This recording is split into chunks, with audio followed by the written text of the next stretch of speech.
California, Mr. Lungren.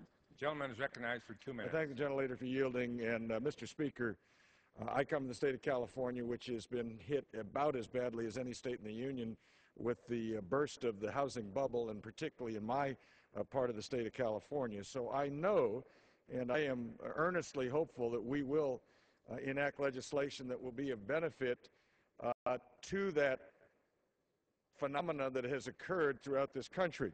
However, I rise in opposition to this rule and rise in opposition to this bill precisely because of the inclusion of the bankruptcy cram-down provision. It is a classic example of the law of unintended consequences. The gentleman came just a moment ago and said, look, we should treat this the way we do with other homes and other investment properties. That is an inapt analogy, in that if you look at Chapter 13 right now, and you do have a cram down on a vacation home, for instance, from $550,000 to $500,000, that plan would require the entire thing to be paid back within 3 to 5 years.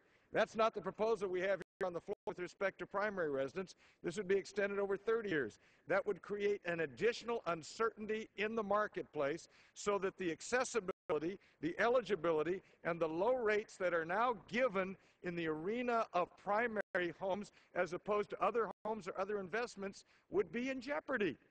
That's the thing that we have to understand. We are treated precisely differently in bankruptcy court because we want to promote home ownership, we want to promote eligibility, we want to promote accessibility, and we want to promote low rates. When you introduce an uncertainty like this, and we have in our minority report from the Judiciary Committee extensive reference to experts who say this is the case, when you introduce additional risk as you do here, you are going to jeopardize the accessibility and eligibility of these mortgages in the future to everybody, particularly those who are of the medium and low income groups. And so sometimes we've got to learn on this floor that best intentions don't conclude with the best results. What we are doing here is working against the interests of the very people we claim to be helping. Gentleman's time's expired. Mr.